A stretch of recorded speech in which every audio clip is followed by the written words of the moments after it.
Okay, so we got on for you today, Alexis Jones. Um, she has the heaviest total in the history of tested powerlifting. And before I talk too much about her, we'll let her introduce herself.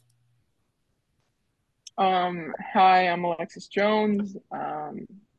I competed at Midland University for 3 years, just graduated, and now I'm switching over to Powerlifting America.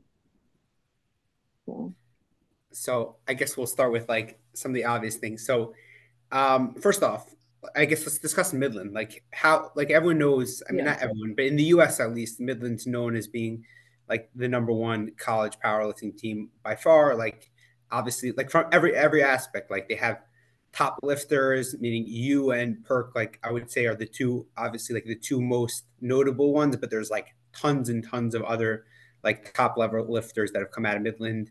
Like also just like, I mean, everyone's seen like the equipment, just the room looks insane. What is it, like 10 Alico racks or something Mhm. like that?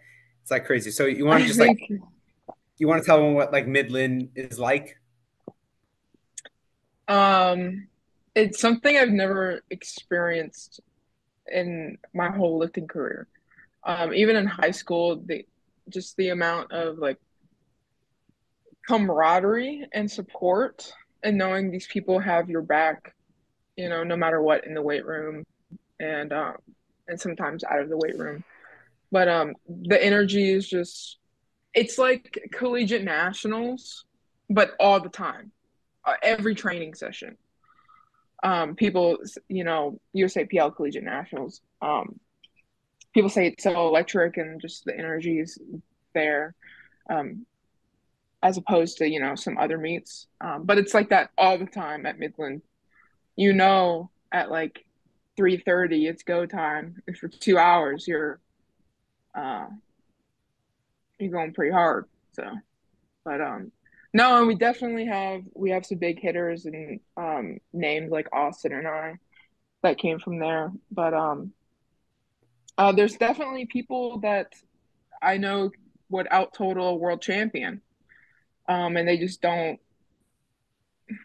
they don't post just because of our policies and all that at Midland, but or they just don't.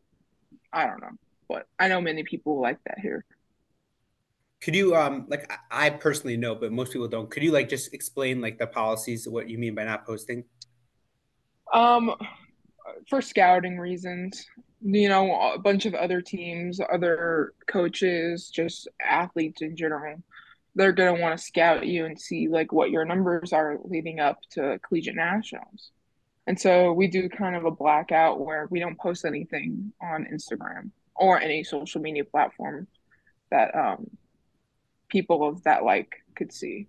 So, Okay. How'd you end up at Midland? Like I've looked at like when your first competition, at least on open powerlifting, was in 2019. So you started young, but you didn't start like some of these people starting at like 14, 15. So how did you get into powerlifting? Let's start with that. well, my first meet was in 2020. I don't think open powerlifting is correct. All of it is correct. But I lifted in high school, and what we do in high school in Florida, where I'm from, is you compete in the clean and jerk and the bench. You bench, you do 3 attempts, you do the clean and jerk, you do 3 attempts, and then you have your total. Um, so as I was a junior, I was looking at colleges. I didn't know if I wanted to go to college or not. I typed in to Google, I was like, what schools offer athletic scholarships for powerlifting? Because obviously, on Instagram, I'm a high schooler and I found powerlifting and I knew I was going to do that after high school, not Olympic lifting. And Midland University came up and I sent in my like applications to I think 3 or 4 schools that advertised that they would give out athletic scholarships. And yeah, I heard back from Midland in like I think January of 2020, and my head coach was like, "Well, I need you to do a USAPL meet so I can see how you do uh, like on the platform. Like you've never done a powerlifting meet. I know you can bench, but I don't know if you can squat and deadlift." So yeah, kind of just went from there. So were you So, squatting and deadlifting in high school as well before you went to Midland, or was Midland kind of just like your start with that? Um, Not competitively. So it was more of like you programmed back squats and front squats and deadlifts as an mhm. accessory for the clean and jerk. Like I would mainly do front squats and then I would do I forget what they're called, but you kind of deadlift, but then you also like pull it up. So I wasn't doing like the my training wasn't around squat, bench, and deadlift. It was around clean and jerk and bench. So What sports did you play in high school that like you were doing this like um I only really did weightlifting. They call it weightlifting. And then I played basketball for 5 years, but that's like from fifth grade to freshman year of high school. So I did 1 year of high school basketball, and then I just did weightlifting. They wanted me to do, you know, shot put and discus and all that. And I was like, I'm not doing that because I got bad shoulders. So, uh I would yeah. get like that would be my guess. Like usually like you find like the Yeah. strongest people and it's like a lot of the other young lifters that are like super strong like you see them like doing like shot put or stuff like that. Hmm. That's like in general. Like you definitely see like on the like Olympic side, like taking out powerlifting, Hmm. like the ones who have the highest like SBD numbers outside of like the top powerlifters are like the like Olympic shot putters and the Olympic throwers and all that stuff. So Yeah. that's what, yeah. So No, yeah, I was fully dedicated to weightlifting, and I was like, I'm not going to risk doing another sport for, you know, right. so So your first year, so you get to Midland in 2021 or 2020, 2020. Yeah. and then you That's did you guys stay open like during the yeah, virus? so I think they closed in early 2020, so they closed um and then they opened back up for the fall semester, and I lived on campus. So I kind of had a pretty good freshman college experience. So, Oh yeah, that is pretty good because like a lot of people have like their first like year and a half or whatever online, which yeah. so you said you just graduated after 3 years. Mhm. What did you go to school for? Like what was your degree in? Strength and conditioning. So Bachelor of Arts, but I majored in strength and conditioning and minored in nutrition and coaching. So, and I'll take my CSCS in like the first week of March. So, studying for that currently. Okay. And then I Hmm. assume that means like long term, like you're going to just go deeper into the strength and conditioning, powerlifting, coaching, like stuff that you're already involved in, but you're that's like the path. Yeah, yeah. Continue to build on that, be a, professional power lifter. So, Speaking of professional powerlifting, so like how did that feel when you like first like when you got your pro card and you became like a professional powerlifter? Like at that point, obviously you were in Midland, so Midland's mm. affiliated with USAPL, so that was the obvious choice of where you would go. But so how was that at first? I mean, it was great. It was nice having a title, but I think when you start to feel like a professional is when you start making money and you don't have to worry about working a full-time job. So, yeah, because I work a part-time job now, but other than that, yeah, I didn't start making money off of powerlifting like monthly until this past like 2 months. So, yeah. Oh, so you're still right. So you're still new into like powerlifting being Yeah. like full time. Okay. So that's pretty Mhm. cool. So then I guess the question would be, what made you choose to switch over? Because I know at least as of now, I don't know if this is accurate, but I was just told that the Pro Series, uh, like grand prize is $20,000. I don't know for sure if Mhm. that's accurate, but like that seems like a nice chunk for a powerlifting meet. So, what made you decide that like now is the right time to switch? Well, I mean, it's not really, I had to wait until I graduated. if I could have switched as soon as the USAPL, you know, got kicked out of the IPF and then Powerlifting America was created, I would have switched over immediately. But I got kind of stuck being in collegiate lifting. I chose to, you know, finish my degree out at Midland. Um, so, because that was very important to me. It's important to my family also, personally. Um, so now I graduated a semester early. I didn't have to do that, but I graduated a semester early. And then I'm making the switch over. I think it's just easier, like on a day-to-day basis, even to my coworkers at the job I'm at now, it's difficult to explain to them, like powerlifting politics and having to tell them like, yeah, I technically should be like a world champion by now, but there's just too many like things, outside um external factors happening. So I think it's a no-brainer if you want to be a world champion and explain to someone, yeah, I'm a world champion, I have world records. Mm-hmm. It's so much easier than saying, oh, I'm a pro. Like I went to the Arnold for the first time, I think 2 years ago. I met many pros, but like it just depends on what federation you're in, but who's like the best of the best under, drug tested, a drug tested playing ground, you know. So Right, like where it's kind of like where the prestige lies. Like some people may see yeah. prestige in the USAPL pros, whereas some people may see more prestige in the Mhm. IPF World Championships. Um, so Right. when you were at Midland, were you technically obligated to stay USAPL because of your scholarship? Um, well, I had a choice to leave. I had a choice to transfer somewhere, and I just chose to stay because Okay. you have a problem with our school is some of our credits don't transfer, and I was in a predicament where like I had a really good scholarship. Like going anywhere else wouldn't have helped me because there was some guy out in Arizona and he's like, "Oh, I can get you an athletic scholarship for powerlifting." I'm like, "Well, I'll be paying 10K more at your school." So I'm like, even though like for how valuable I am as a lifter. So yeah. Do you think we get to the point where like it's just like a normal thing where colleges are like giving out like I don't mean like minor stipends, but like real scholarships for powerlifting? I think we're going that direction. I definitely I hope so.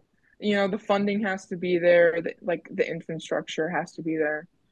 Um, I think if you wanted to get it to that level, you need to get it into the NCAA. Those schools. Those schools have clubs, but like fund those clubs. But then obviously the US, whatever federation that wants to take that on, a federation within the US needs to be like, well, we want to like fund this because obviously, all these entities need to make money. It's all about money. So yeah. Okay, I'm gonna throw out some numbers and we'll see if you know what any of these numbers mean. So we'll just throw out. Um, so the first one you definitely know, 693.5. Um, the next one, obviously, 721.5. Um, this one, I'd be surprised if you know 727.5, then 735 and 773. So do you have any idea we'll start with what numbers you know what they mean and we'll discuss them all. So those are, you said 227 Oh, and a half, 2.5. no. The first number is 693.5. Yeah, that's the world record total. Okay. Yeah. So we'll start with that. What does that number mean to you? Obviously, you've done that multiple times and a nice amount more. So, what are your hmm thoughts? I the thoughts are let me go to these meets. So I don't know. Obviously a lot of respect my competitors, first of all. No like bad blood there. Because without them there would be no competition. But I'd like to see a 700 plus total. Um, before, I don't have to be the first one to do it, but I mean, you PA, which is Sheffield before or after PA Nats? I think it's before. It's before, before. It's in like a month about. Okay, so yeah, we'll have they're like 5 weeks out. right. Okay, so there'll be people trying to do that first, but Hmm. I mean, you've already hit significantly more than that. So, okay, the next number I'll say is 735. Do you have any idea what that I'm number is? I'm assuming that is like, is that 3% added on to the? No, so that is it's an interesting number because that is the highest total ever, including untested. Oh, yes. So Yeah. you're currently 13 and a half kilos off the best total, untested, tested, anything. So With a is that a performance number? that seemed relatively easy, or it looked like you had more left in the tank. Hmm. No, So I definitely did. Yeah. would that number mean anything to you? I know there's a lot of discussion. Like one of the big things this previous year is when Jesus like not only like took the tested record, but took the untested record, because then you're at the point where it's like there's no limiting to any categories. It's I'm the best and by everything.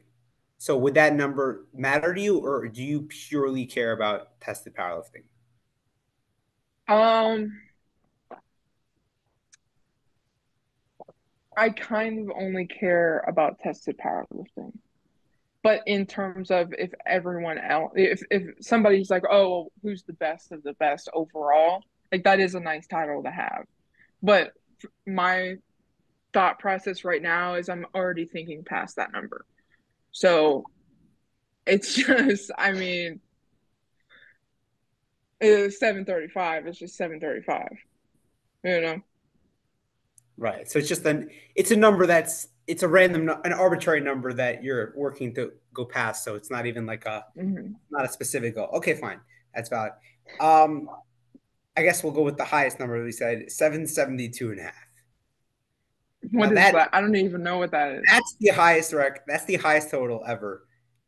With Untested raw. wraps, with wraps. It's they're in reps, right? Yeah, that's raw with wraps. Yeah.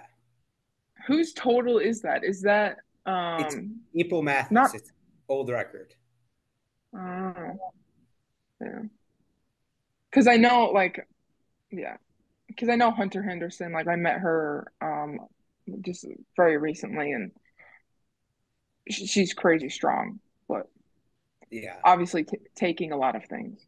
Right, right. It's a totally different ball game. I mean, Yeah. like untested versus tested is they're somewhat comparable when you're in the lightweight classes, because like there's a limit to how much you can take and like let's say stay as like either like a guy staying at like 83 or a girl staying at like 63. But like once you get into like the heavier weight classes, like the amount that you can gain from just taking unlimited stuff obviously is like ridiculous. So Yeah, I just hate comparing it. I mean, obviously, it's very impressive as someone who doesn't take stuff to out total the people who are possibly taking stuff. So, yeah. right. So here's another question. What do you think in general? So powerlifting, like at its core, it's just a weight sport, right? Who can lift the most weight? And like Mhm. there's weight classes, this way people can have like a somewhat fair comparison. But because of a few things, I guess a combination of like people just in general want to be able to compare between different weight classes, between guys and girls, all this stuff. So like there's obviously, besides for being a weight-based sport, it's also a formula-based sport. What are your Mhm. thoughts on formulas in general? Um, I kind of don't like them just from being like a super heavyweight myself because I'm at a disadvantage at almost every formula. I think I have like one formula that works for me well, and it's either like I think it's like Wilks or IPF points or something like that. But I don't think it's the correct format for like the Pro Series is obviously going off formulas. Right. I don't like the Pro Series because it doesn't benefit me, you know. Right. Um, and honestly, like that's really all I have to say about it. But Right. So that's why I like Sheffield so much because it's highlighting you and like the world records and not just, you know. So So I would say though, you said there's one formula that benefits you a bit, and so I mhm. looked at all the formulas, and that one is GL points, which is what the IPF Yeah. uses. And Mhm. I was looking, and if you totaled 727 and a half, meaning just 6 kilos over what you've hit now, you would have the highest GL points ever. So like even though formulas always hurt the super heavies, and not just the super heavies, but Mhm. also like just the heavyweights in general, like you would still have the high that would give you the highest GL points over any 57, 63, whatever it is ever. So that is like, and especially, I mean, I don't know how much it means to you. Like, obviously, we're jumping a step ahead, but like at Worlds, like besides for like world champions, like being a best lifter at Worlds is like you're literally the best of the best. Like, there's no like all the Yeah. like it's like the champion of champions, right? You got like 8 weight classes. All anybody who wins a world championship is like somebody who, I mean, obviously that means they're a world champion and they're one of the best like ever because practically like numbers just go up. So like people aren't winning world championships with like numbers that are like 30 kilos under the record. Mhm. So, but to be like the best lifter at the world championships and like with GL points, it's actually like dots is like impossible. I was looking at like Yeah, dots. dots is it's Dots is horrible in literally my favor. it's literally impossible. Like you would have to, I think, like break the current IPF world record by like 100 kilos. I'd have to lose like 60 pounds and also put on like 40 to 40 Yeah, kg on my right. total. Like That's it's impossible. literally insane. Um yeah, hitting over 550 dots is I think I hit like 561. But anyway, Mhm. yeah, being um yeah, best lifter in worlds would be amazing. It's not the goal, but uh I think it does say something about what I would be achieving. You know, it would just, you know, it'd be that one extra thing to tack on. So Mhm. So what is the main goal that kind of pushed you to make the change? I know you wanted to make the change earlier, but is the main goal in 2024 going to be getting that world championship or qualifying for Sheffield or even like world games? Like, what is the competition that most motivated you to switch? it was definitely Sheffield. So right now, all I have in my mind is we got nationals in March, we got worlds in June, win worlds, go to Sheffield, win Sheffield. I think depending on how things play out in February, I think I have a really good chance. So So I guess we'll start from the like beginning, obviously. So the first thing that means for 2024, the first thing you have to do is you have to go and win PA Nats. Now, mm, obviously, like from a purely number standpoint, like you're the favorite. Like that's like pretty obvious just in terms of like your totals.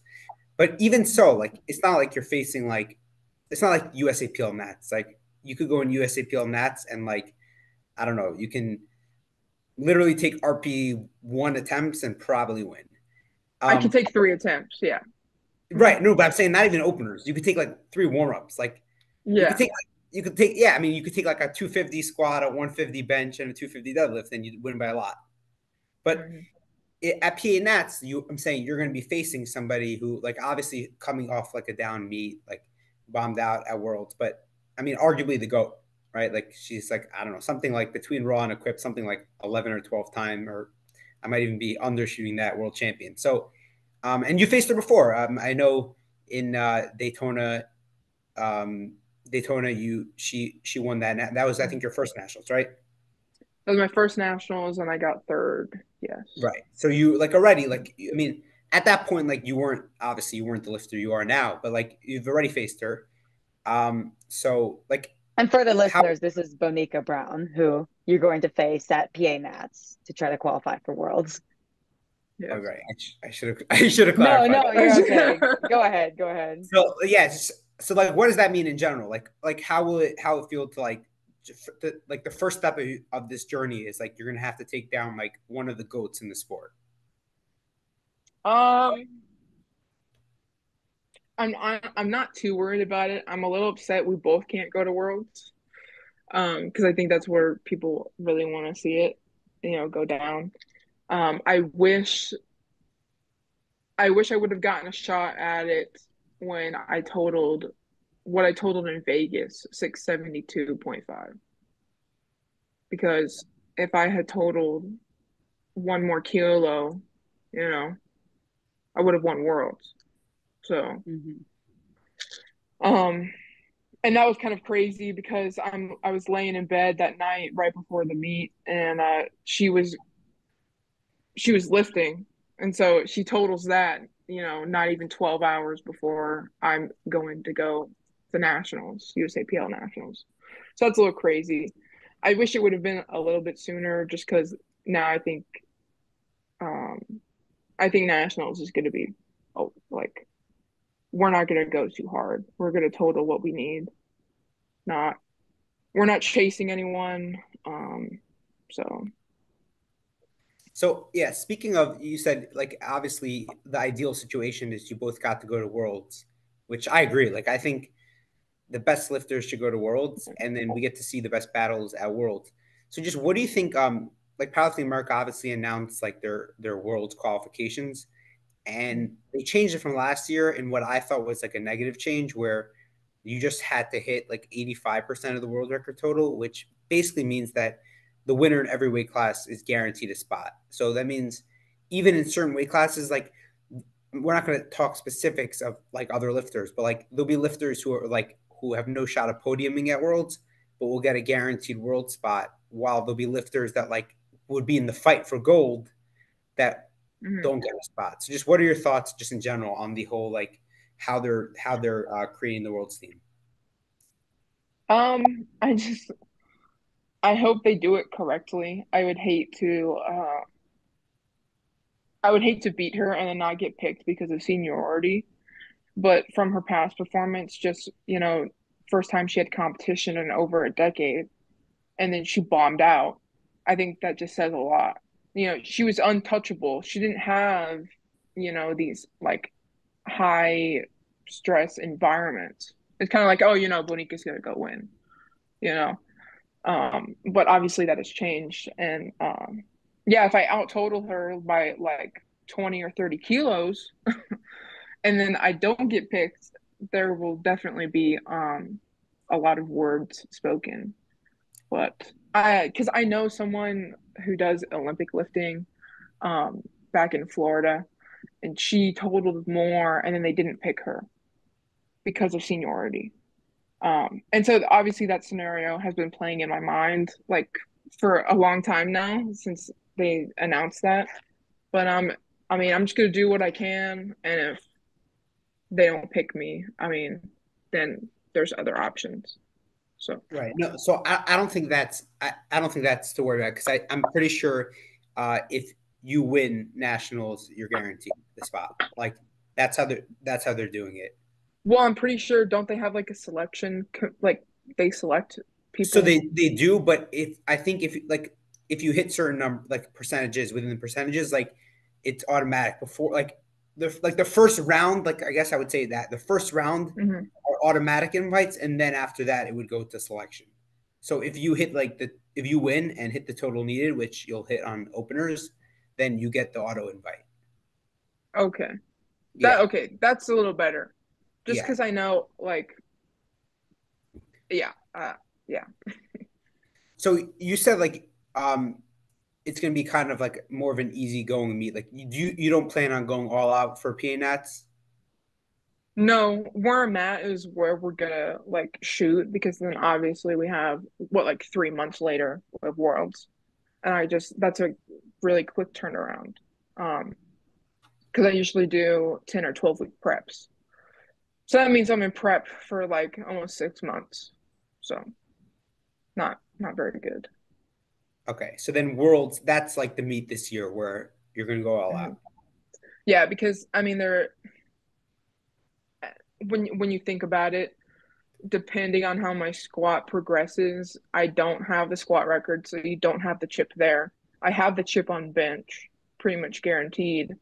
And then depending on how other people progress on deadlift and me, then you have a chip on deadlift. So you got two chips against one, and you bench more than everyone else. It's pretty much, you know, Right. You know what? it's gonna be. Speaking of squats, right? Like obviously, like you squat 600 pounds, like so you obviously have a very, very, very, very good squat. But I assume you've seen the recent squat Sonita just did. You saw the Yeah, 301. What are your thoughts on that? Like, I mean, I think it's just like crazy just to watch, like just for I like the leveling up that everyone's doing. But what are your thoughts? um just from like my knowledge, because I thought she was gonna win worlds this past year, and then she didn't, but she also had an injury. Yeah, she does it in the gym, but you need to do it on the platform. So I was a little underwhelmed at her performance at Worlds, to put it simply. Um, because I expected her, she told us like 701, like 2 months before Worlds, and then you can't do that at the meet. That doesn't make sense to me. So you'll never see me squatting my max attempt in the gym. That's all I have to say. You know, that's one thing I would say. Like for anybody that follows Alexis, and if you don't yet, obviously you should go follow her. Like you look at the training, and like everything looks like obviously not everything's like RP5 and below, but like Mm. everything just looks like pretty casual. Like it's always like a mat. It's like always. It's kind of hard to know like what you're gonna hit in comp, like to an outside viewer, because like Mm. we don't get to see you go RP9 in training. Like we just see you like hit like these numbers and it's like we know there's a lot more there, but how much more? No idea. So Yeah, like yeah, yeah. we're never gonna see you like just posting like a 300 kg squat and then like going on a meet and hitting 280. Like it'll be the opposite. Like when you post the 280 squat in the gym, that means like 300 is gonna be loaded at the meet, something like that. Yeah. Um, yeah. But yeah, I just don't. And like I don't post, I know some people post their like back downs, you know? They'll post a set of three and then be like, this is my top set. But no, what I show are my top sets. Like don't Mm. I'm fully transparent with my training. So yeah, you can scout me all you want, but at the end of the day, you really don't know what I'm gonna do on the platform. So Yeah, that's actually really interesting because I was going to ask if you like since you take such lightweight in training, or at least what you post on Instagram, I was going to ask if you were like hiding some top sets or any like kind of carrying that Midland philosophy, or I guess not. no, and it's kind of funny because I'm like, if I post the back downs, it's not as impressive. Like like it just yeah. Um, no, I mean what I recently started doing was I just stopped posting the numbers with the post. Like if you really want to know the weight, you can count it. But so Yeah. So one thing I would say, obviously, you made a very good point. Like just about like, I mean, we were talking one specific lifter and hitting like a big number, which like it is cool. Like it's good just to mhm. see like in general on every lift, like everyone's leveling up. Like I mean, 600 pound. I might be off, but I think like when Bonica in that nationals in Daytona when you competed, I think like Bonica and Amanda Martin, they like Mhm. battled with like the squat world record then, and it was like 600 something like that. And now we're at the point where like I think like 4 or 5 people did it at Worlds this past year. Like we're at like 7, like we're pushing like into the mid sixes, which is like crazy to think about. Yeah, But no, like it's definitely yeah. The field of the 84 plus kg weight class, it has transformed overnight.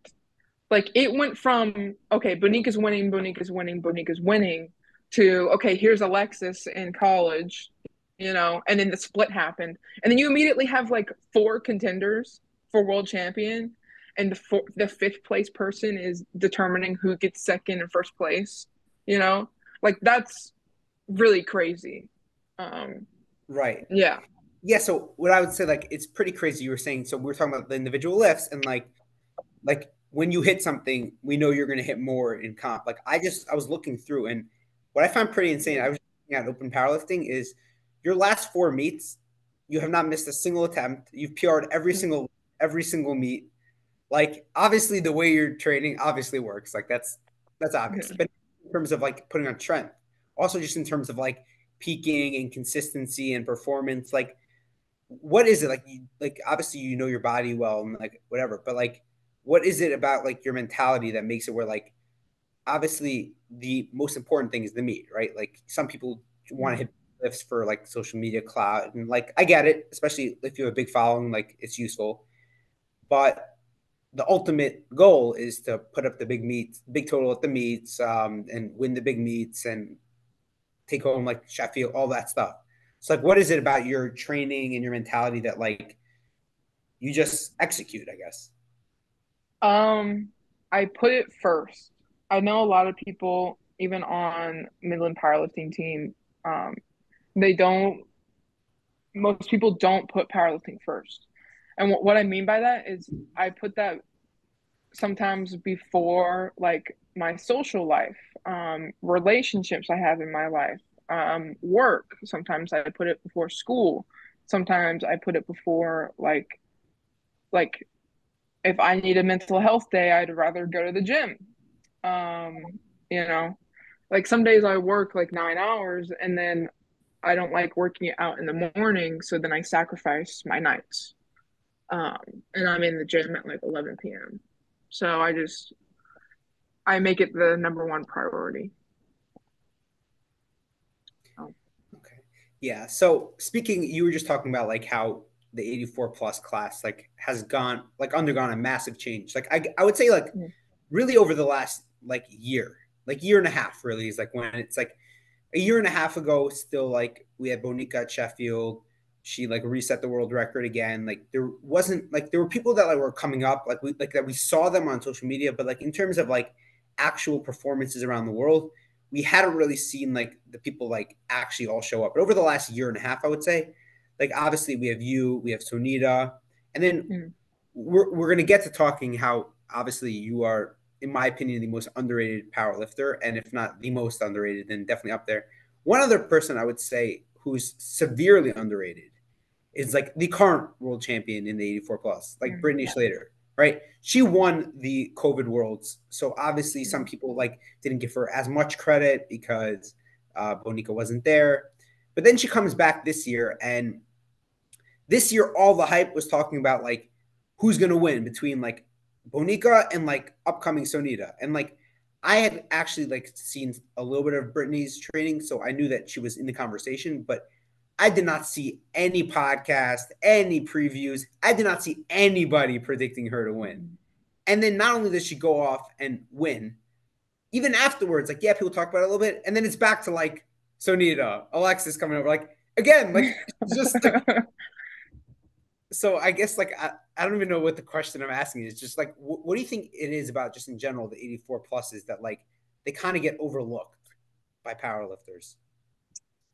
Um, couple of things. I don't think me specifically, and you could also talk about Brittany, but we don't look like conventional, like run of the mill powerlifters. Do you see what I'm saying? As opposed to like the smaller weight classes or the middle weight classes. And we obviously don't look like the conventional like female in general. Because most of my like comments on Instagram are hate comments if I do have a post to blow up. Because they don't know if I'm female or male. They don't know if I'm on drugs or not. But I just think that's one of the leading problems. And I think also because we had someone winning for over a decade, it just wasn't talked about as much. And then we're also at the end of the meets. It's like last day. People aren't wanting to tune in. So I think hopefully in the near future, with all these, uh, mix ups with many people shooting for number one, and then obviously multiple of us going to Sheffield, I hope it changes and we get some Hmm. more coverage. Do you think, like you kind of talked about, how since you're a female heavyweight and you're not like a conventional like power lifter, that kind of plays into how the 84 pluses are overlooked. Do you think that your gender is like kind of the main component on how you're the most like underrated power lifter in the world, especially when you compare it to the super heavyweight males, specifically Mm-hmm. Jesus, and everyone's hyping him up. He has maybe, I don't know, like 30 times as many followers as you on Instagram, even Mm-hmm. though you're both kind of in your own world where you took the super heavyweights to the next level, excuse me, but he's getting so much more hype. Do you think that is because of your gender, or more so because of you're not at Sheffield yet or you're not in the IPF? No, I do think it's definitely because of my gender and just how the fitness community like looks, um, like how they want females to look within sports, you know? Mm-hmm. Like powerlifting is a very unconventional sport. It's like the baseline sport. Like every other athlete is doing some type of lifting component, to support their sport. We're just doing powerlifting, you know? And so when you have the average, like, fitness person and then they look and they're like, oh, big man, but then they're like, big woman, that's not how it's supposed to be. Um, so it definitely is that because we're the same age, Jesus and I. Mm-hmm. Like that's insane, and we obviously took different routes. Um, but yeah, it's a lot of things. And another comparison is Austin Perkins and I. He's one of my best friends. Um, and we both went to Midland. We're both 23. We're on the same level. We're out totaling the world champions by so much. And we're making that switch at the exact same time. But like the the hype ratio isn't there. The following ratio isn't the same. So yeah. Yeah, I mean, I think you make a really good point. The one thing I'm just like, I'm actually surprised. I just saw this right now. Like, I looked it up because I was curious. So yeah, like in terms of like just all the 84 pluses, like I was looking and like, so Nita has like has like Mm. 15,000, Bonica has like 20,000, but like none of the IPF ones have like any, like they're nowhere near like the other Amanda or Jessica, like the people. But I did actually see Tamara Walcott on the untested side has like close to 200,000 followers. So I don't Mm. know. Like I wonder like if there is a blueprint out there like Mm. to make it where like if you're the strongest, like that should be like known and it should be celebrated and like exposure. Like I know Tamara blew up, like she did like a some sort of like 600 something pound deadlift on like Mm. one of these It was big the TV. elephant bar at the Yeah. Arnold. No, Oh, no, no, and on Ellen. yeah, On on Ellen, Ellen. that's what it was, right? So Yeah. like I think part of it is just like exposure, like to Yes. the world, because the bottom line is like you're gonna have like a more of a chilled meet at nationals, but like you're gonna go into worlds and in the past I would say the last 2 years like the hype on the female side was mostly like the biggest one was about the 76 kilo class, but that's changing for a lot of reasons. I think it's pretty clear that the hype this year is on the 84 pluses. Like I know I was there last year and that was the most electric session by far. And now And throw they in also had it on Eurosport. right. They streamed the whole meet on Yeah. Eurosport.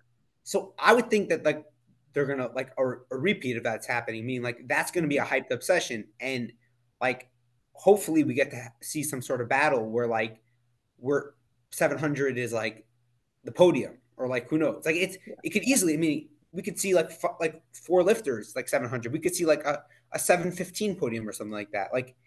And I think after like that, like that's where the exposure comes big. Like especially then at Sheffield. Yeah. So we were saying how like obviously like you have to win nationals to get to worlds. And then worlds is like the biggest individual meet because it's with all the best lifters. But then once you win that, or theoretically even come second, like this year, me and Sonita is getting an invite. Like once you get to Sheffield, that's like in a way, it's like the champion of champions. Like it's just between like the world champions and a few select invites based off whatever different methods. So then when you like win that meet, like that's the meet that like exposes you to the world, at least like the entire powerlifting world. Like there's nobody who's missing that. Like not everyone's going to watch it live, but between watching it live and seeing like it afterwards and seeing like the the media coverage. Yeah. Like the media coverage there is like pretty crazy. Like, yeah. So. I think, yeah. And I agree. Like marketing is a really big deal about it. And like, I don't really like I said, I don't do big lifts during training other than my meets. So like, I have nothing really. So you got to get kind of creative. And also, I don't know if a lot of these other people have like, they're outsourcing, you know what I'm saying? They have other people, what is it called? Like managing their platform. Like, how did this girl get on Ellen? You know what I'm saying? Like, yeah, no, obviously. who is running that? Who is right? So it's a great question. Like, there's no way that she randomly just like DM'd Ellen and like Ellen just saw it. Yeah. Like, who knows? I mean, like I know for sure she had some exposure before that. Like I remember seeing her posted on, I don't know if it was like either Sports Center or one of these like massive pages with like millions of followers like posted her. So that itself is pretty big. Like, have you ever been on Sports Center? No, I don't believe so. But and also, did you see that post I made maybe like a week ago about that article? Yes. Like yes, we were some people just about don't the Barbend article, right?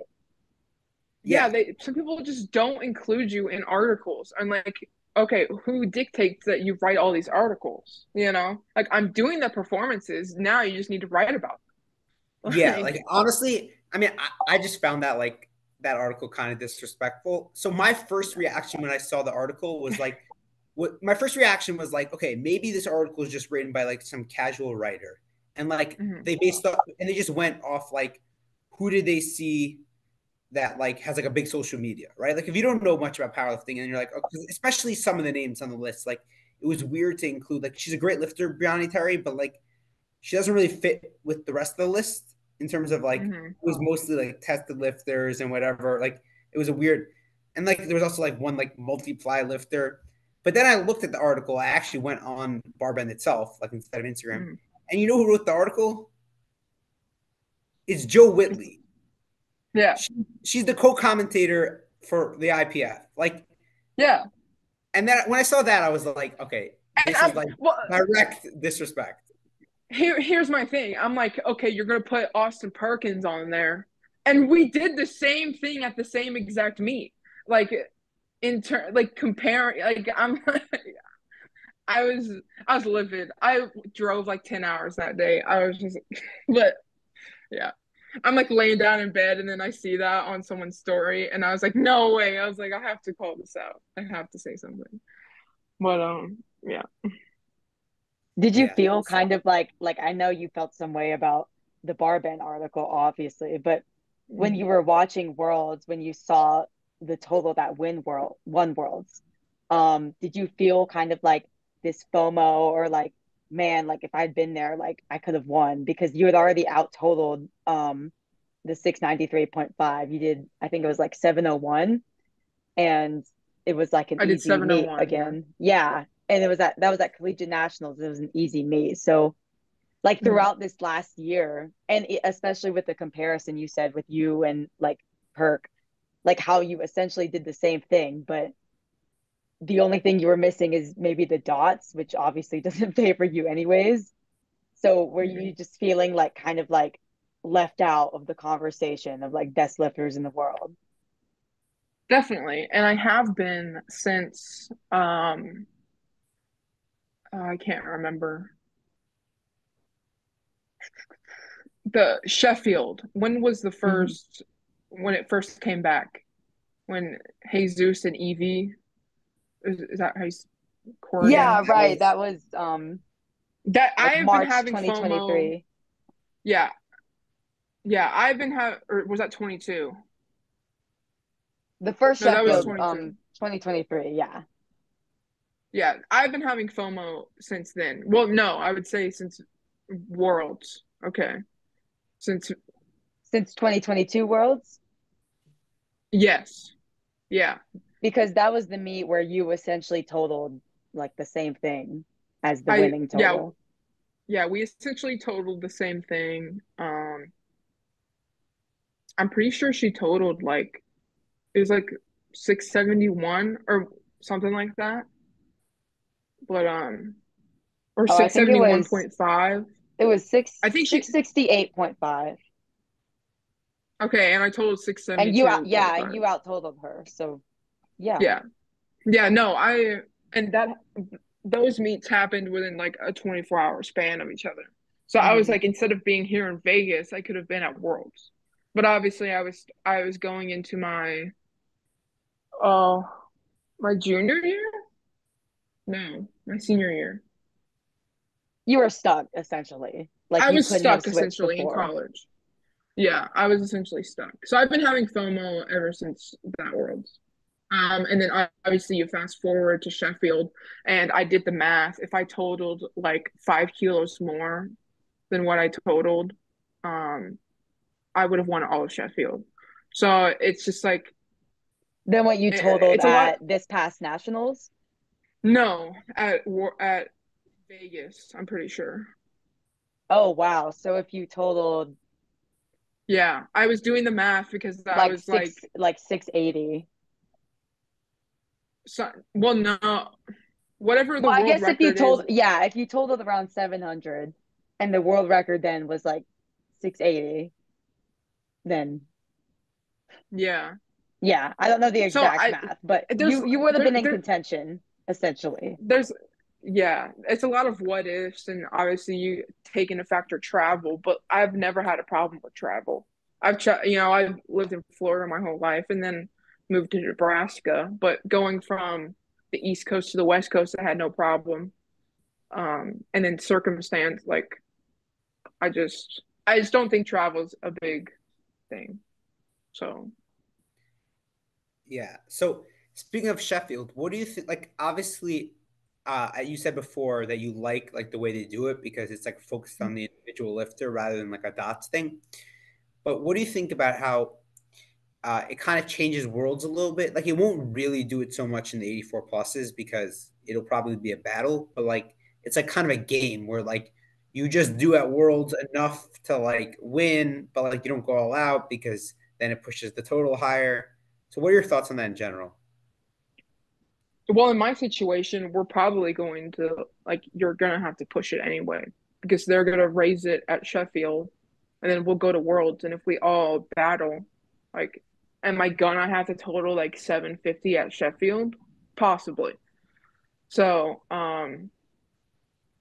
yeah, it definitely does change it because then you also have situations where what if I wanted to go up to my competitors' coaches and be like, hey, do we want to sandbag all of this so we all have like there's many situations and I've thought about every situation.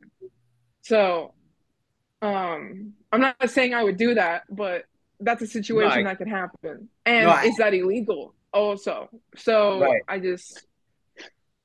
I mean, you saw it happen with Taylor Atwood. Like he's like, yeah, I'm totaling what I need to total. Like, Right. No, no, it for sure happens. I mean, mhm. we saw this year with Leah in the 69s. Like she did the 69s. I think she didn't take her last deadlift. Yeah, she didn't take her last deadlift. Yeah. She didn't go all out on her last squat, so this way she wouldn't push the squat world record. It makes sense. I mean, each record's 5,000. So it doesn't like yeah, if you take like no third attempt on squat and deadlift, like that's $10,000 in your pocket or 10,000 whatever the Yeah. Pounds, pounds, yeah. like 12 or $13,000 in your pocket. So it makes sense. It makes it a little bit it makes it a little bit, I guess, less fair for the competitive weight classes because you don't have that choice.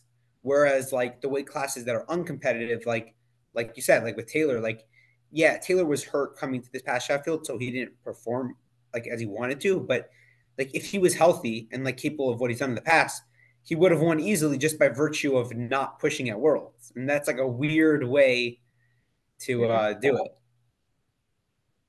Yeah, so it's gonna be really interesting going into Worlds this summer, and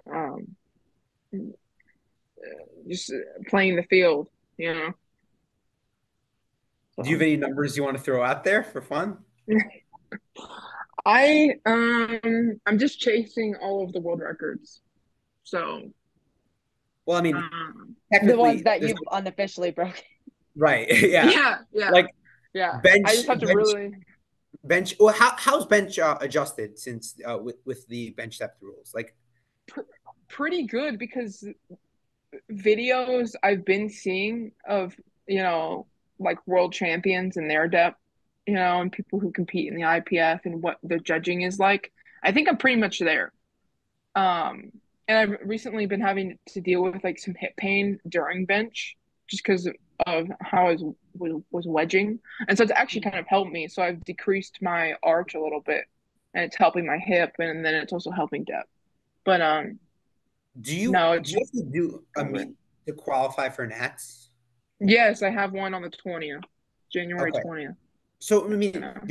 I guess the only point of that meet, I mean, besides for that you have to do it, is like I guess it would be a good test just to see like how they're calling depth, Um, bench depth. I mean, yeah, yes, but I mean that's something I'd have to talk to my coach about because we were planning on just doing 75 kg straight through three right. attempts. Well, I mean, I don't mean like Yeah, going all out, but I'm saying like let's say whatever yeah. your program for the day. Like let's say you have I don't know an Oh, RP six. I mean, yeah. just like something like I mean like it's not like 75 kg where like you can't really tell anything because the technique like you can't Yeah, like do it's your too normal light. technique on 75 kg, but like even if it's something like 145, like obviously that's not like a real attempt for you, but like it's I enough where you can see like how they're calling things. I'd like to try if I could on that day 330 to 340 and see how that looks. Um, because yeah, because we're getting close to the 400 mark, and I I'm terrified of going to Worlds and then they like getting screwed over essentially, because Mm. my own head coach at Midland, he lost bench Worlds because of the judges. They didn't like him, and so even though the lift was perfect, they're like, "Oh, we're gonna red light you," and so he lost a title. He lost a world title over, you know, uh, human error over feelings. And I just, yeah, I don't, that's kind of why I'm staying a little low too. I'm just, Right. No, I yeah. for sure. I mean, I was in Malta. I was sitting right behind the judges, and actually, no, I was sitting right behind the jury. And there are definitely things that, like, I don't know. I can't really. I mean, I discussed it previously and Mm-hmm. had my podcast removed by Powerlifting Yeah, America, but it's just, yeah, it's yeah, I, it's definitely interesting, and it's like it's a weird dynamic because like you have to in your head mentally prepare for it, but on the other hand, like you can't prepare. Like you just have to do your best. Like you can't really like you can't leave it up to the judges. I guess that's what it comes down to. Like if so, everything's yeah, undeniable, then like that's all you can do. mm, yeah. So that's my only goal is to just sink it.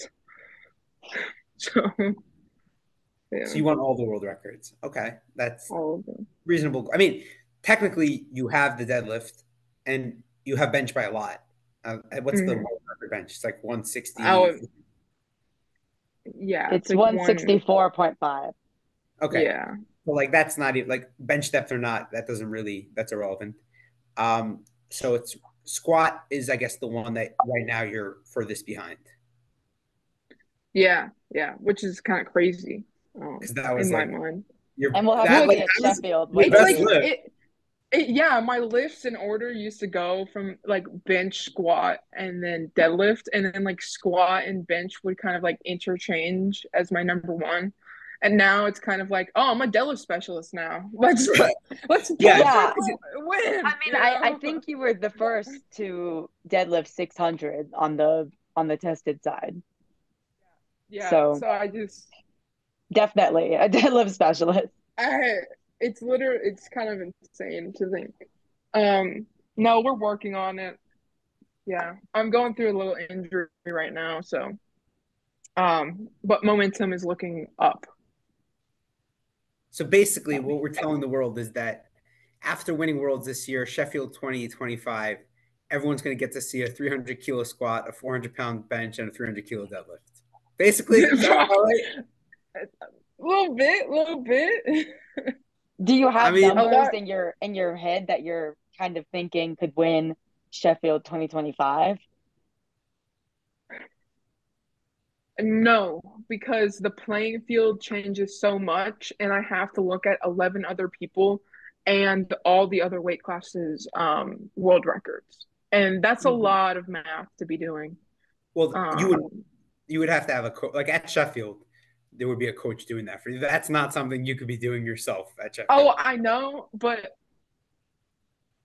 I also I also when Sheffield the first Sheffield came back, in 23, like I had to explain to my coach, like Shane. I had to Yeah, of course. explain to Shane like how the Sheffield scoring happened.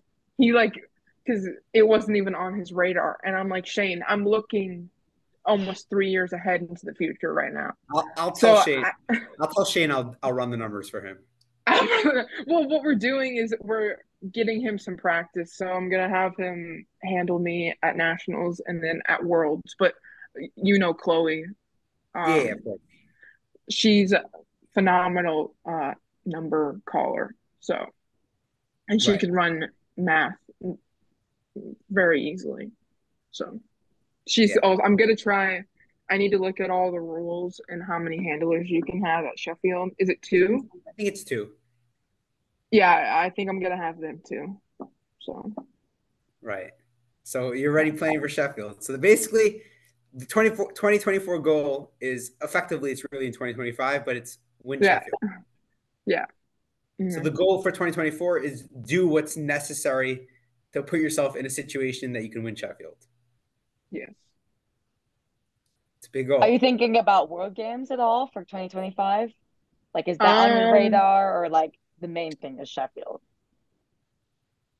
Main thing is Sheffield. Because I think if you went like, because World Games, you're going back to formulas. So they're gonna Right. pick, But it's only yeah, the way World Games works is it's formulas, but it's not formulas against all the weight classes. So it's just like the 84s and yeah. 84 pluses are But together. I have to go against Amanda Lawrence. You're only one less jail point than her. You're I literally know it's you're it's me. just with you don't win money at World Games. Right. It's just bragging points. That's true. I'm trying to pay off all my student loan debt you know, with one meet. That's what I'm essentially trying to do. So, Right. I mean, um, besides just the cash, the exposure, like obviously, yeah, we're going to get into this before we finish. So, like we know you've been coaching, and the exposure, just so people see you and know, like, okay, like, especially because, like, I mean, I don't know all the coaches out there, but like, there doesn't seem to be as many like female coaches, or at least high level. Like, maybe there mm, are on lower levels, but like when you get to the higher level coaches, like, there's not many. And I think that's just an exposure thing, to be honest. Like there definitely are. mm, Like I know, for example, one female coach I know with like a lot that I spoke to at World Kelly Mann. I don't know if you know her. Mhm. She's Megan Scanlon's coach. She's really smart, really good coach. But and then like another one from the U.S. is what's her name? The 69, 76. Claire? Claire Zai, yeah, Claire Zai. Like Yeah. there are a few, but there's just not as many. So like getting that exposure where like people know, like, oh, I need a coach. Let me reach out to Alexis. Like that in itself is mm. also a useful thing. Yeah. And I think there's a whole dynamic with that too. I think people are scared to reach out to me sometimes. you know, because I've had many people, I coach them for like 3 months and then they'll drop me. And it's either they're just a little too intimidated or they think they know everything after getting coached for 3 months. And I just, yeah, it's very interesting. So What kind of even athletes are you looking for? anyone, I mean, since I'm a fairly new coach, I will work with anyone. The main ones I'm working with now, they're new to powerlifting. Like, my two of them just had their first meets within one girl just had her first meet this past weekend. And then this other girl I'm coaching, I coached her at her first meet. So yeah, and I don't charge a lot either because I'm also new to the field. So So where should people reach out? you can DM me on Instagram. I have a coaching page called Lex Strength Systems. You can DM me there. I have an athlete application on my link tree. Reach out there. Any way you can contact me, and then we can get the ball rolling. Okay. And I guess sponsors. Do you have any sponsors? SBD Apparel is all I got. Yep. Okay. You can go shop. I have a link in my bio. You can shop through that, and that can help support me. Okay. Right. And I guess And then you're shout out open. to, you want to shout out anyone else, like your coach or anyone from your Oh, gym or anything? oh! Shout out Shane Nutt, my coach. Yeah, he's the best. He's what's gonna get me to Worlds in Sheffield. So Right. And for a final yeah. note, do you have anything, any message that you want to share to the 84 pluses at Worlds this year? Um. Oh, that's a tough one. Um. I say just I'm on your radar. Yeah, I should be. Fair. You definitely should be. Right. Whether it's the 84 pluses competing at Sheffield or anybody else in powerlifting. Um, Yeah. if Alexis is not on your radar yet, then you're doing something Yeah. wrong. So I I told people to rue the day when I switched federations. So rue the day. mm, I like that. I like that message. That's a good message. All Yeah. right. Well, thank you for coming on. So thank you for having me. Right. And good luck at PA Nats and Worlds, hopefully. Thank you. Thank you. Yeah.